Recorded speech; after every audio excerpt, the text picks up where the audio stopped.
Hey everybody, this is the Rogue Overland Adventure Chat show. I'm Nick Savacci. And I'm Mike Schaefer. And in episode 2, we're going to talk to you about what we think should be your first modifications for a new build.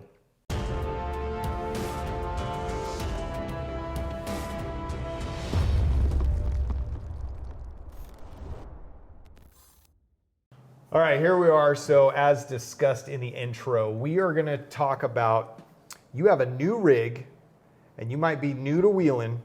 What is the order of the modifications that you should do? What makes the most sense as far as what pieces do I do in what order so that I get that build to where it needs to be in the progression of the build and the progression of yourself as a driver? Yep.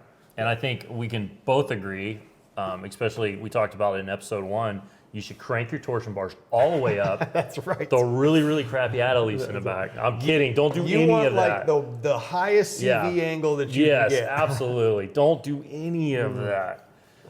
Yeah, Oh, definitely man. not. We have made some mistakes in this area. Yeah. I have made some, I don't want to speak for you. I have made some mistakes in this area when I started out.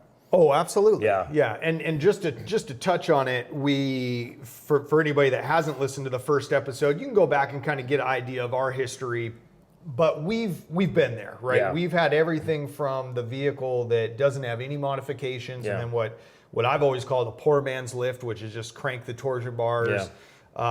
They're not crank them, but tighten them up a little bit, and then put a block in the back. No, we were cranking them up. Okay. I mean, All right. All the way up to what we have now, which are very capable. Yeah. Sort of like your one step before a buggy type builds. yeah. So, yeah, let's jump into this thing. So what do you think, Mike? So why don't we start with you've got that first vehicle. Yep. And it really doesn't matter what it is, right? Yeah. It doesn't matter what it is. No, it doesn't matter what at all. And I think a lot of what we're going to talk about will actually relate to some of your new brand new Tacoma, your new brand new Frontier off the lot. Yep. Or that, if you go after a 99 4Runner, I think a lot of this stuff will go up there. It's more the principle. To that. Yeah, it's the principles really that matter. So I think, in my opinion, honestly, the best place to start is take the rig that you bought and start running it. And I know that may not be a popular thing, but darn right. I'm tell you what, you go out and buy a 99 4Runner with clapped out suspension, take it to the desert, take it down some Forest Service roads, and start driving it. Find a little hill to drive up, find a little something to flex it out on, and start learning the rig before you start putting a bunch of stuff on it. Yeah, I would agree with that on 100% because there are unique features to different rigs. Yeah. A couple year and a half, 2 years ago, we got to take a brand new Frontier out. It was awesome. And that would be 3rd gen Frontier at that point. But I'll tell you what, man, that hood was huge. Yeah. And I'm not a tall guy. I'm like 5'11", and it was a much different experience wheeling that compared to like our 2000, 2001 rigs where the hood is so tiny. So it's even just the simple fact of learning the dimensions of the vehicle and giving you an idea of how is it going to work, because like yours, Little Black Toyota, that rig lifts a front tire on a speed bump in the mall, and mine, the Onconius, being a solid axle swapped Xterra, man, every time I start to lift, go up a hill, the front feels very light to me. And I guess it's modified at that point. When it was stock, it acted different. But the point is that you want to get an idea of how your vehicle is going to act. Start learning that thing. And honestly, you may find out too, you go down and buy that brand new Tacoma off the floor, and you may say, man, the first thing I'm going to do is I'm going to throw my money down for a stage 17 Icon suspension. And I don't know how many stages they got. Icon's got some great stuff, but but you may find out and you're like, you know what? I'm for the wheeling that I'm doing in these Forest Service roads that I'm starting out on, which is where I think you should start out on some of that easy stuff. Yep. You may find out, dude, this suspension's going to be good for me for a couple of years. Yeah. This thing rides pretty good. Yeah. Well, and especially so now, learn that truck. Yeah, and now you've got some of those rigs, and we'll touch on this in our built not bought episode, which is built or bought episode, which will come up in the future. But some of these manufacturers now, they're putting halfway decent suspensions depending on what you buy. Your ZR2 has got phenomenal suspension underneath it, Yeah, and you got the Ford the Raptor versions of vehicles that have, I think it's Fox that they work with. Even the new Bronco coming out has, I rode in our buddy Steve's new Bronco, and that thing rides really good. Right.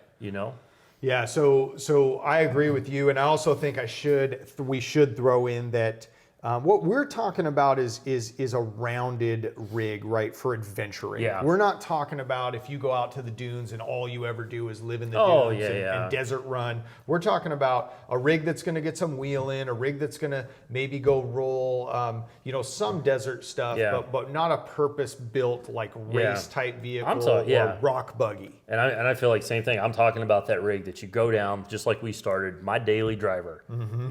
Like, what do I want to do to this daily driver that I'm going to drive to work every day? I'm throwing my family in to go camping. And again, we're talking to someone here that is just starting out four-wheeling. I'm not talking to the guy that's been rock crawling his whole life. Obviously he's going to build a rig different. Yeah. But if you're just getting into this, like, where should you start? Yep. And I think, again, start with that stock rig. And then what's your opinion on, like, once you've wheeled that for a little bit, where do you go next? Because I kind of know where I like to go, but I go back and forth on this one. Between protection and tires, and you can tell me, I know this is a discussion, so I'm going to go ahead and throw out that to me, and I know people say, man, but I bought that and I got to get that time out of those tires. I really think that unfortunately, most of the manufacturers right now, even when you buy their off-road package, and I know each has its own designation, so I'm just going to call it a quote-unquote off-road package. Most of the time, it is the most piss-poor set of all-terrains that they can just call all-terrain tires. So I'm going to jump out there, and I'm going to say, you need to get yourself a good set of tires, and the all-terrain versus mud terrain is a conversation for a future show that you and I will delve quite deep into. But I'm going to say, even if it's the exact same size that comes on the rig, which a lot of times is a good size to have. To stay on for a while, I'm going to go... Because that brings up a whole other can of worms. Well, with the gearing and cutting. I'm going to say tires because I've been in a few situations. My dad had a Suzuki Samurai and it had terrible tires. And I remember we went up this climb and I had to back down. And backing down because they were basically, I'm going to call them like street slick all-terrains. It was scary coming down because the front kept wanting to swing around to the, because the heaviest part is the engine. And there's just no traction. So I'm going to go ahead and I'm going to say you need to get yourself a good set of legitimate off-road tires. What do you think about that? I agree with you, and I totally understand that manufacturers have EPA requirements, fuel mileage requirements they're trying to meet, and that's a lot of times why they put those tires on there. Right. I think, like you said, I totally agree. I think a lot of times tires is probably a good place to start spending your money. And like you said, I don't think you got to upsize them at all at this point. That's something that's going to come down the road a little bit for you. Yep. You're just starting out. So get a good set of all-terrains is where I would start. We've ran a bunch of different brands. But I think that's the first place to start. After tires, I think you get into armor, and I agree with you there. I think that's the second place you go. Yep. My money, I'm going to look for a good set of sliders. Yeah. I think. And a lot of that is as you start progressing, you're going to want to, you're going to start on those Forest Service roads, and then you're going to see this 2-track that shoots up the side of your mountain, and you're going to go, let me see where that goes. I think I can get up there. That's how I started. Yeah. And you're going to get to a point where, I don't think you're going to be at the point where you're ready to dent the side or wrinkle the side of your truck or turn it into a rock buggy. Those sliders are going to keep it. So protects so much. Oh, it does, man. And if you get in a position, they're going to protect you if you do get in that position and you're like, oh man, I probably shouldn't be on this trail. They're going to keep it where you can still open your doors at the end of the day. Yeah. And it's my wife's happy when she can go through the door and not the window. So, and even now, even our rigs now, I'm still running sliders on them. I think sliders are going to be a basis for a future build. So it's not something that you're going to put on there and then down the road take off. Right. There's something you're going to put your money into, and they're going to be there for the long haul. The sliders I put on my truck when I bought it are the same ones that are on it today. Yep. Yeah, 100%. And I think a comment should be made on, I think that goes even more so if you have a long wheelbase vehicle, because you're going to get into, as you start to get into more difficult trails, you're going to get into situations where the long wheelbase, your breakover and your departure angles are the two on pickup trucks that gets you. And so you have that protection to where if you have to pivot around a rock to make it through a tight spot, or if your breakover angle is not quite good enough, you can lay that slider on a rock, because we're talking about legitimate rock sliders here. Yes, not the stuff that bolts to the body mounts underneath the truck. On the frame. Because I have seen those they're damage multipliers a lot of times. Because now you got something swinging up, but And that should be commented on as well, I guess, while we're on that point, is a lot of these manufacturers, you know, they're trying to sell things, and so I don't want to say that it's false advertising, but like my wife's ZR2, those quote unquote sliders, they attach to the body. Yeah. And so to me, a true set of sliders would be something like, you know, I know you build your stuff, and I run white knuckle off-road on all of my rigs, and it bolts to the frame so that you can lift the weight of the vehicle on it. And so I think if you have a longer wheelbase vehicle, that's going to be even more important. Yeah, and that's actually how I test mine after I build them, is I put the high lift underneath it, and I lift the whole side of the truck up. And if they will hold the whole side of the truck up, then I'm like, strong enough. You're good. You know? Yep. So, yeah. Yeah, so sliders, I like that. I'm going to go ahead and jump in here and say, to me, and you know, I know it's sexy to have those bumpers, right? I know it's sexy. And I know you can start putting all that cool overland jewelry on there. But if your vehicle has a legitimate hitch for a recovery point on the back, and your vehicle has a legitimate hook for the front, which most of them do, or you can get it on the frame or something, then I'm going to say next to me, we're talking skid plates. I don't think I'm going to bumpers yet, because now you're protecting the vital things, right? As we start to get more excited, and it's like, you know what? It looks a little scary, but I think I can do it. If you accidentally put a, you know, you put a rock into the middle section instead of going through your transmission oil pan. You do a lot of damage really fast. Which I've been there. I've been there where somebody put a rock through their transmission oil pan, and we had to jump under there and plug it up with JB Weld on the trail. I've seen it so too. I'm going to say, to me, skid plates next. What do you think? Yeah, you scared me there for a minute, because I thought you were going to go with bumpers, and I'm like, no, there's a whole lot of stuff underneath there you need to protect. Yep. Yeah, and I totally agree. And it's funny because we didn't actually discuss any of this before, so neither one of us were kind of winging this, but to me, like, your next step is protection, you know, because you're getting to the point, right? You ran it stock. You're starting to get into a little bit of the rocks. Like, protect the undercarriage, protect the transmission, protect that engine. You know, to me, that is your next step to keep all that stuff safe. And then, I think that's kind of the foundation. The skid plates are like sliders. Those are gonna stay there with the truck as it progresses. Yep. And and they're gonna be there for the long haul. So now, to me, I think a lot of people, you know, they're wanting to go bumpers at this point. I look at it and I say, well, now you're probably getting into stuff where a little more height is going to do you good. So I think you skip the bumpers and you start looking at your suspension. What do you think? I agree. I think at this point, the suspension. So if you're getting to the point where you're starting to hit skids, you're starting to hit sliders, it's time to get the truck lifted up a little bit. Yep. And when you do that, I think is about the same time when you're going to start looking for those bigger tires. That's right. You know, and that's a conversation in itself, because there's a fine line between, you know, going up a couple sizes, but when you start going up 2, 3, you know, or I'm going to say 2 size.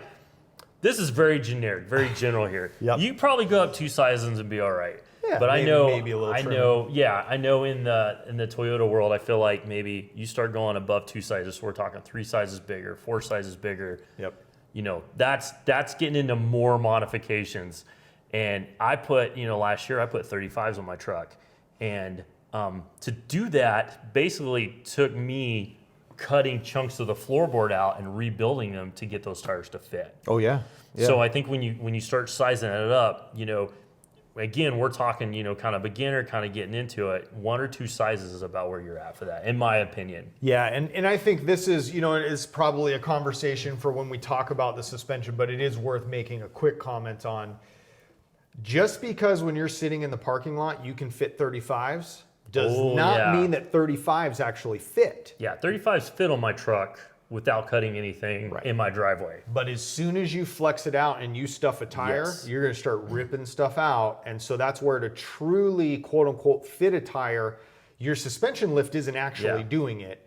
Your suspension lift, and assuming the suspension is better, gives you a better ride, gives you hardware that can handle the rough terrain better, get you up to where you can get over bigger rocks and obstacles. But your bigger tires, they have to fit at full stuff. Yes. And so that is something to keep in mind when we're talking about this, and we say that, suspension and bigger tires usually come about the same time.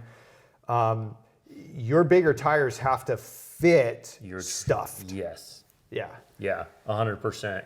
And let's go. I want to, before we move on too much here, I want to talk about suspension too, because there's like a lot. Oh yeah. There's a lot of different levels of suspension here. Yep. I started out my first truck with a Daystar spacer lift, and it basically was like cranking torsion bars up. Like it lifted the truck and it looked really good, but it rode really bad because it put a ton of preload on the factory spring, and it was wrong. Like it lifted the truck, but it was wrong.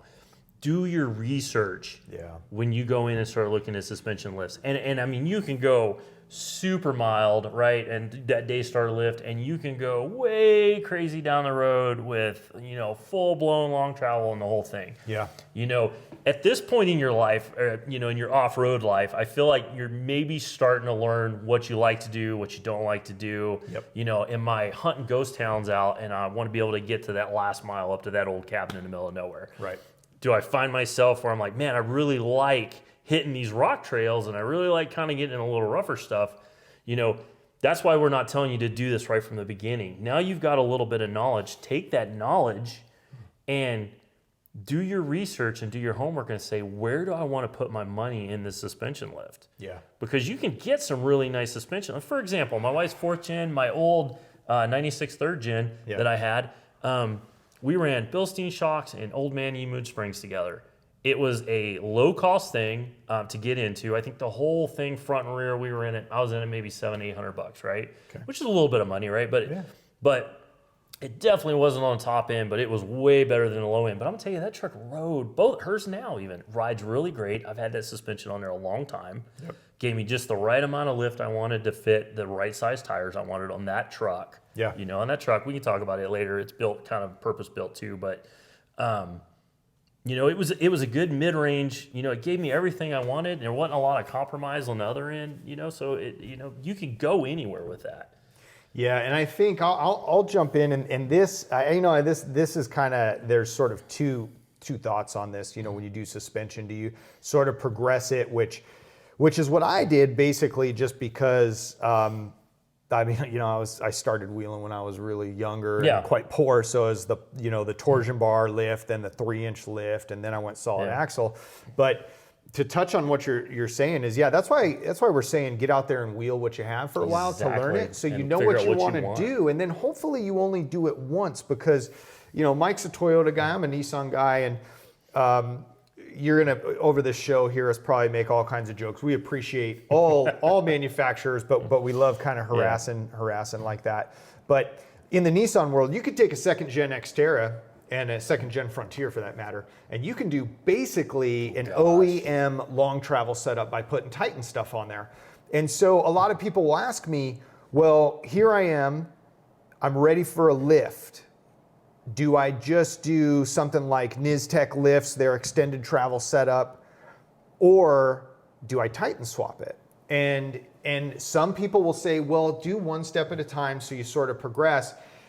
But here's the thing, then you're buying suspension twice. So I think if you spent the time wheeling it quote unquote stock or basically stock and learning what you like, then look at what you're gonna do, right? Am I gonna do enough to where this long travel makes sense? Or am I just puttering around, like you said, ghost towns and stuff, and I don't really need that extra That way there you make the choice and then you buy that suspension one time. Spend your money wisely. We've got a saying too, and I mean, it's super common. It's not just us, but buy once, cry once kind of thing, you know.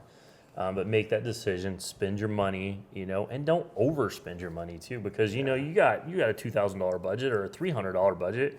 If you don't burn all that up, you got more money to put in other places, you know, and stuff. So we've gone. By the way, I hate you Nissan guys. You can swap them around. Like if I could put Tundra stuff on the front and get mid travel, like, oh. Well, if it makes you feel any better, coming from on a first generation Xterra, I looked at all that, and I was like the kid locked out of the candy store. You know, everybody's in the candy store going to town, and my parents won't let me in because you can't do that on a first gen. Yeah. But okay, so now we've said suspension and a reasonable tire increase, which let's just allude to. If you're going to go big on the tires, you're going to have to re-gear. Yeah. Okay, so let's just add that and say, you know, if you're not quite ready to re-gear, then we did a reasonable tire increase. Yeah. Or you went real big and you re-geared at the same time. So now we've done that. We got the suspension and probably some bigger tires. Yep. So now what do you think? I'm gonna go because I know hardcore in your heart you're wanting to go to them bumpers. I really do. I know you are. But because they look so good. I know they look so good. I'm gonna jump because I have a bumper comment too. So I'm gonna let you do the bumper thing. But I'm gonna come in here. I'm gonna mix it up a little bit. No, I'm gonna mix it up a little bit. Right. You got. I want to talk. I'm not gonna get super deep into it, but I feel like as you progress and as you're growing, there are some key items that you should purchase to have in your truck. Okay. Along this thing, I don't know if you. So you're considering these modifications. I'm going to call them modifications a little bit because I feel like we're giving people this rundown of stuff, but there are a couple things that I think you should have. Okay. Get a knowledge base. Yeah. Learn how to air down your tires. Yep. Okay. That's a free mod every time. Mm-hmm. Okay. Grab a cheap. Cheap Harbor Freight air compressor to air them back up, a tow strap, and a bunch of buddies to go with.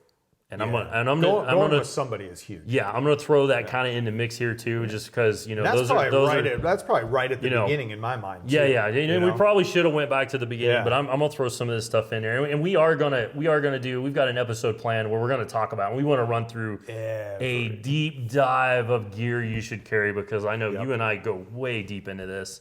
But yeah, some of that stuff I think is super important for you to have in the rig.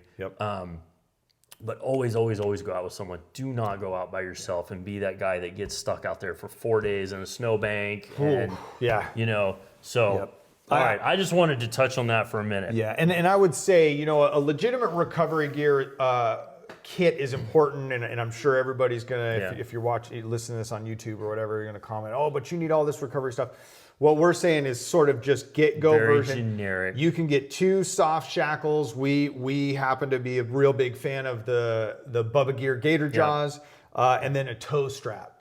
And if you're out with somebody else and you got a shovel, you can pretty much get out of most things. The shovel is huge, A tow strap, some shackles, and a shovel will save your butt many times. And even today, that's still pretty much all we use a lot of times. Until we get into the way deep problems, but... So that's another thing. That stuff needs to be in your truck probably from the get-go, I would say. Yep. Okay. And then from there, I'm gonna let you get into bumpers. You're gonna let me get into bumpers. And then I'm gonna add a little caveat at the end. Yeah. So I'm at a point now where, to me, I'm gonna say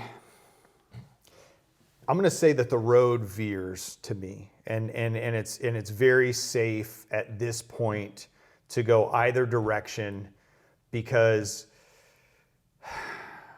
Man, lockers make a big difference. And so, and you might disagree with me on this, but I still think that if you're putting wheel placement where you want, which lockers allows you to be a lot more controlled and use a lot less momentum. I'm going to argue that you could do lockers before bumpers. Now, that being said... and I gave you the bumper thing here, and you're still throwing it back in my face. I know. I know. But all right, let me take a step back. But I will say that as I'm thinking about this in my head, when you go bigger tires, you probably had to go bumpers to make it clear. So let's just say you did bumpers before lockers. And it's a whole nother conversation about a lot of. You really could go. You could go either way because I kind of feel like if you're getting to the point where you're like, man, I need some lockers. You're probably to that point where you're dragging bumpers everywhere anyway. Yeah. Especially if you're in a pickup truck. Yeah. Especially with that long overhang. So you're right. So let's say we did bumpers. So we did bumpers, and we'll just put a little hashtag over that. A little caveat. Read the fine print type deal. But yeah, so we go bumpers. So my thought with bumpers, there's a couple ways you can go. Obviously, we have the tube style bumpers, and then we have the full armor bumper. And to me, I mean, we had a full armor one from Hefty Fab on the Helios, the Tacoma, and it was fine. And on Onconius, it's a tube bumper. So to me, it's a style thing. As long as a couple things happen, you are attached to a secure area. So you're attached to the frame. Okay, you're attached to the frame. And check. I'm gonna real quick. Yeah. Check your bumper manufacturer and look at that crap before you buy it, because I have seen some cheap eBay Chinese bumpers that look okay with shackles on the front, and they're literally welded to 1/8 inch stamped steel that goes nowhere. And if you yank on something like that, and that thing rips off, you have dangerous. A heavy projectile flowing through the air. Well, even remember, and I'm not even going down that road, but remember the Pelfrey built stuff on their, I think it was the Dead Man Off-Road guys, on their 2nd gen Tacoma, because they were doing so much winching, demonstrating their thing. I haven't heard this. Yeah, where it mounts, they were having an issue with the bumper wasn't coming off, but it was bending forward. And so they had to reinforce some stuff. So so make sure that you're attached to frame, right? Yeah. Some really rigid point. And I think at this point, make sure you get a bumper that has a winch, because although you're going out with everybody, I had an occurrence once when we were out in Hog Canyon in Utah, and I was in Helios, the Tacoma, and I was the lead. And this was before I had a winch on there. I had the bumper, but I didn't have the winch. And I was the first one up this. Basically, it was turned into a goat track, but and it was kind of sketchy. And I was thinking to myself, man, if I can't get up this, and I definitely don't want to back down all this stuff. Oh yeah. There's no way for me nobody's going to be able to pull me up because we're bottlenecked. Yeah, you're at the front of the pack. I think when you do the front bumper, you do the winch at the same time, make sure it's nice and secure. And when we talk about a back bumper, I think you think about what you want to do. Are you quote unquote lightly overlanding? Okay, then pretty much any bumper that again attaches to the frame and will carry your stuff is going to be fine. I think that if you are rock crawling at any level, you have to go a high clearance bumper, especially on a pickup truck where you're cutting a portion of the bed to the height of the bed, the low-hanging fruit, if you will, not the length of the bed, so that you're getting a better departure angle. And it's super important, especially on the pickup trucks, which was basically the only application where you have to cut those.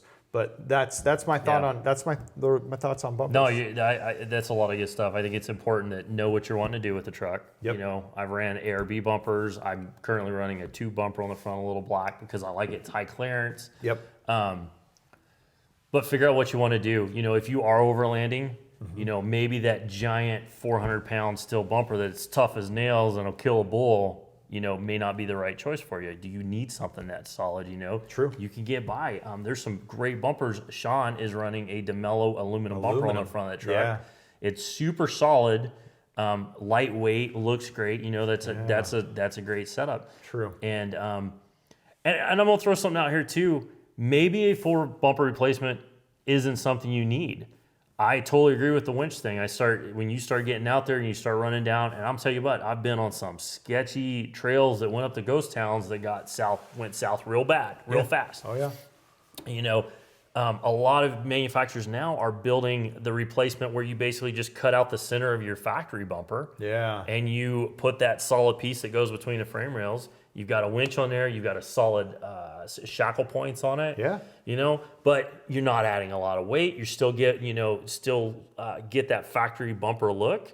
And I've seen a lot of guys talk about free mods. I've seen a lot of guys that will run those in the front and then just trim up the sides of their stock bumper to get a little more of that high clearance out. Yeah. You know, you can do something like that, have not a lot of money in it, have a little bit of time and not a lot of weight, not a lot of money, not a lot of weight, and have something that, man, is really going to up the functionality of the front of your truck a ton. Yeah.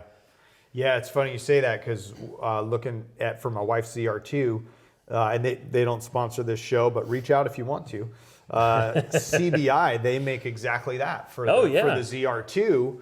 I think they call it their covert bumper or something along those lines, and you just trim a few sections in the middle because the ZR2 already comes with the sides cut out a lot. Yeah, super high clearance. So and you're right. Then you get your winch up there. Yep. You got the ZR2 already has recovery points, but you've got 2 solid recovery points. So and your van, you've got it doesn't have a full replacement bumper on the front of that, right? Nope, because it's got those giant tow hooks and stuff on the front. Yeah. And again, this is coming back to what's the build for? Exactly. The adventure van is not rock crawling. I don't need to slide a bumper across a giant thing. So we just said, why do it? Yeah. So the plan for that, because we haven't done it yet, but the plan for that is I've seen where some people have put a hidden winch mount behind the factory bumper. Yep. And then you just have a fair lead up front. So that's probably what that'll get you out of a pickle. It's not adding weight. Yep.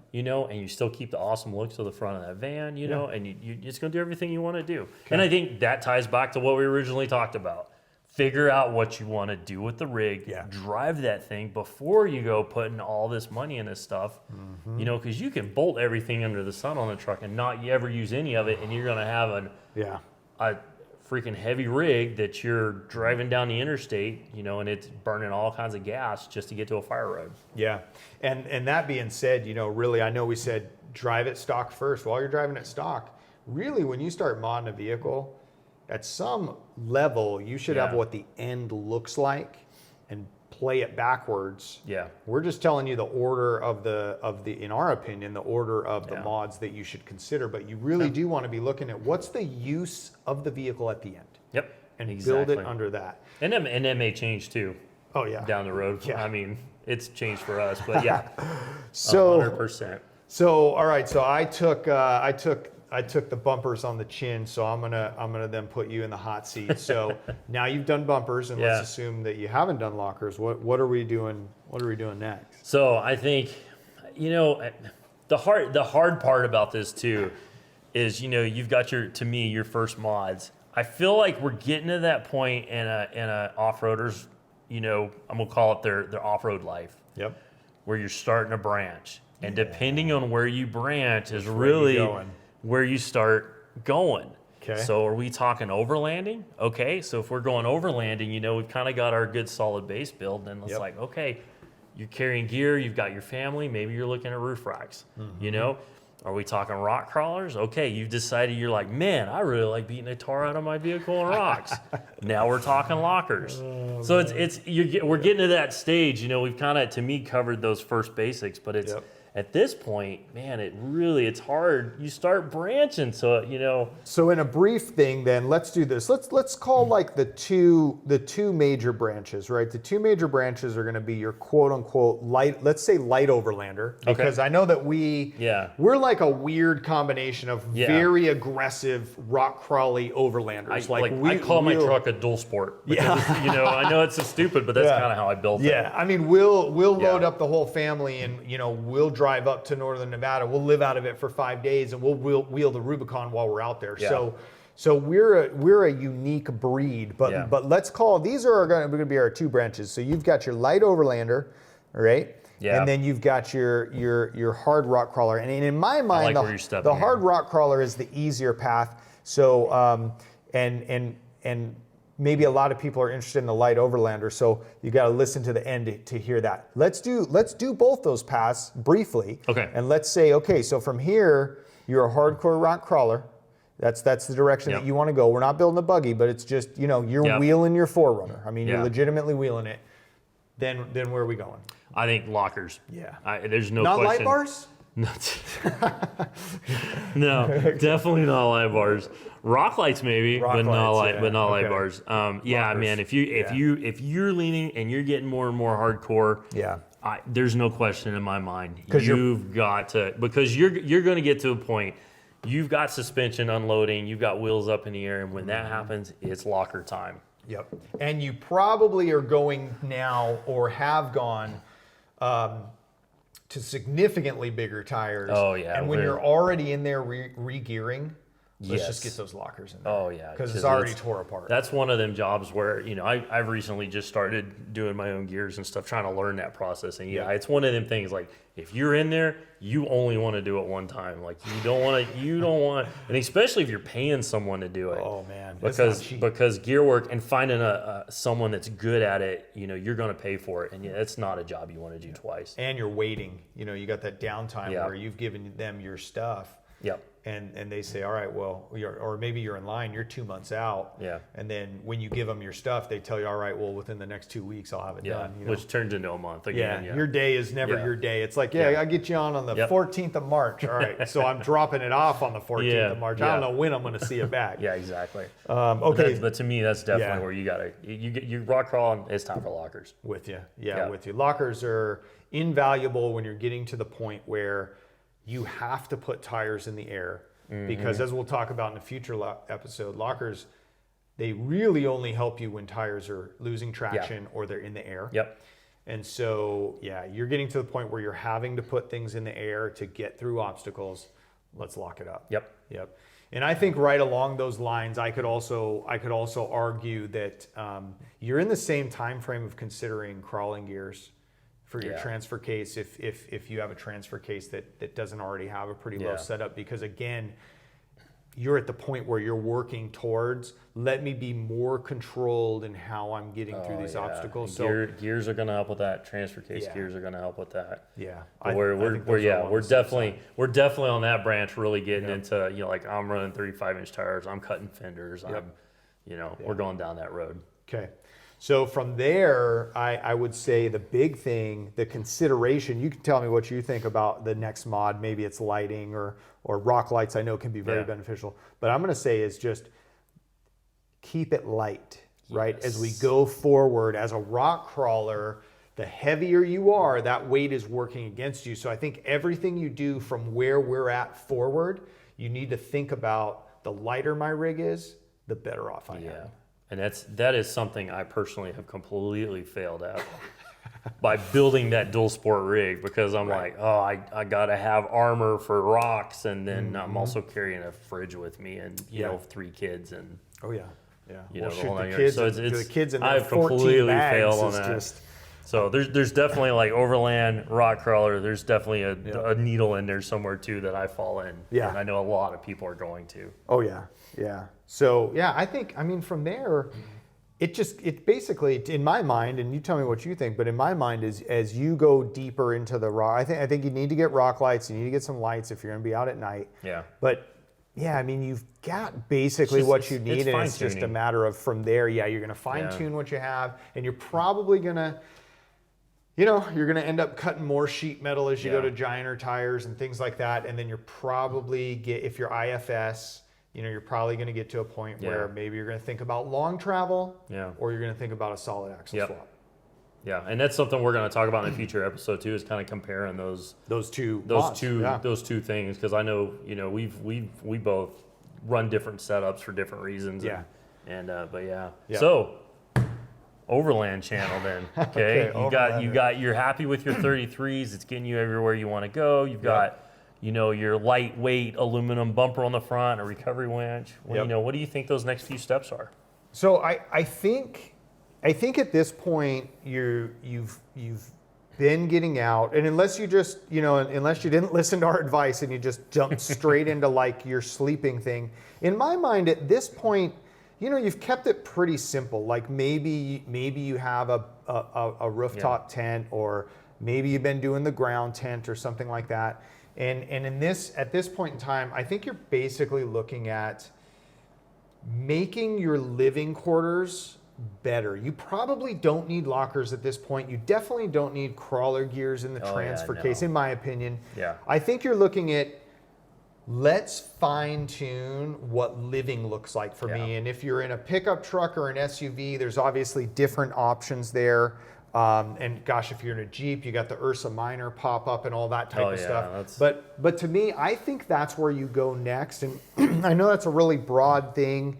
And I know we're going to do a video on SUV versus pickups. So there's different things. But yeah, to me, you start looking at how do I make my creature comforts good enough? Because I think the rig does what you need it to do as far as getting where you want to go. Yeah, I think if you're doing the light duty overland thing and you're not trying to mix in rock crawling and stuff, your truck's kind of built at that point. You know, you're doing a lot of fine tuning. You know, you're realizing, hey, I'm traveling with these guys and they're all running GMRS radio, so I'm gonna add a GMRS radio to my truck. You know, I'm gonna do some. I'm living out of the truck. I'm running a fridge now, you know, so I'm gonna do some electrical upgrades. Maybe I look at second batteries, you know. Maybe I look at some electrical controllers, some switch controllers and stuff. Yeah. And I think at that point, it's a lot of, you know, the type of overlanding, how long you're living in it, and like you said, your sleeping platform. What kind of sleeping setup are you doing?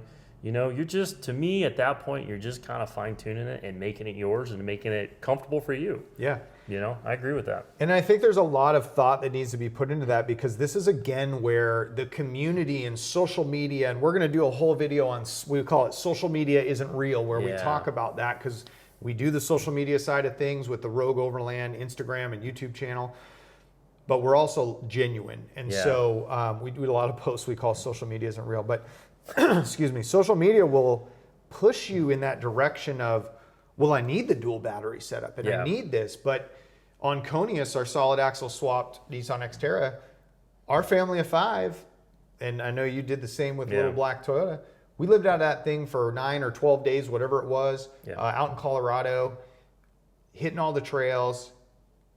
I have to charge cameras for all the filming. You know, we've got to keep Kindles charged up. We've got to keep phones charged. Well, you know what?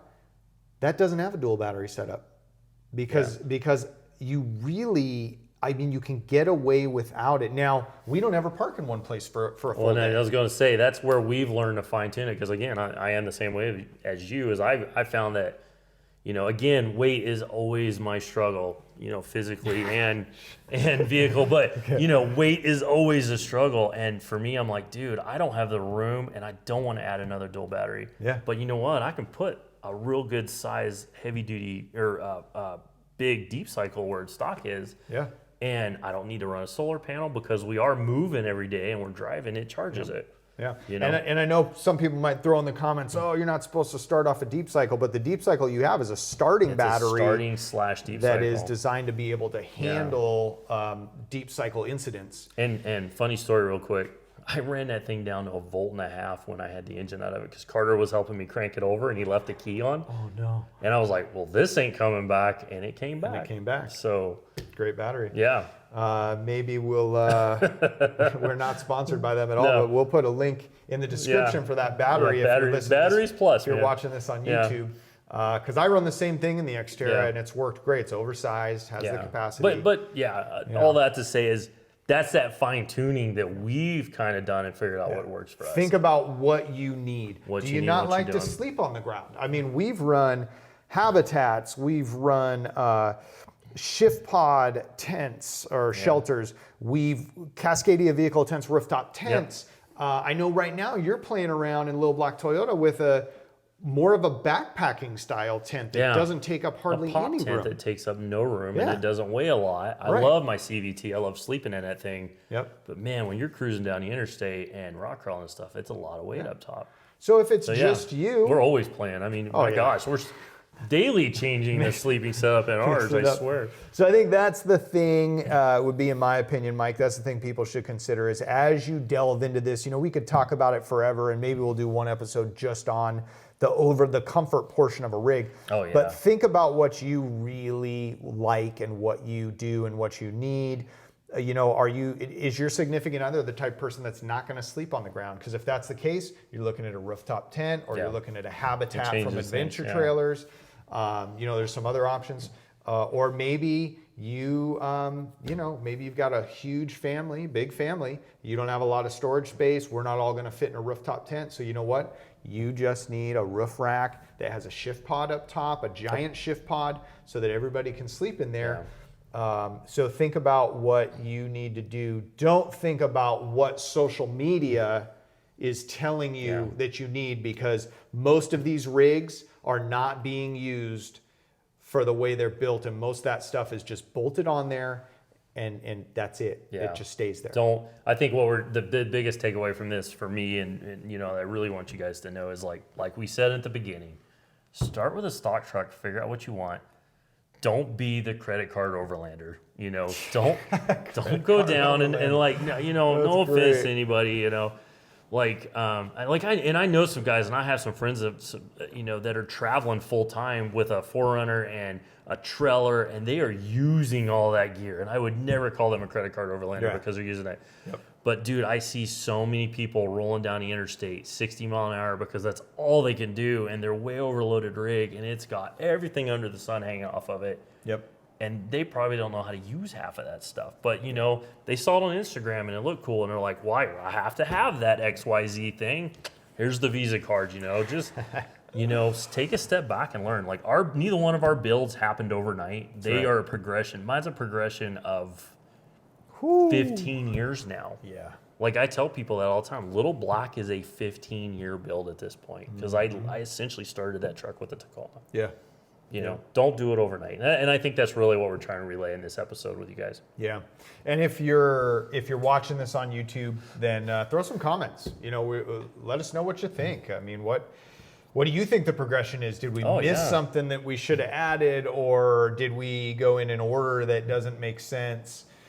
Feel free to tell us we're idiots. We want to hear what you think as well. Throw those comments. If you enjoyed the show, then definitely smash that like button. Consider subscribing to the channel. Yeah. And where can they find us, Mike? All the platforms: Facebook, Instagram, YouTube, obviously. TikTok. There's all kinds of stuff there. TikTok and everywhere. What's the handle? At Rogue Overland. At Rogue Overland. Well, I'm glad I remembered that. Thanks for putting me in the spot. All right. We'll see you on the trail. Copyright Rogue Overland 2023. All rights reserved.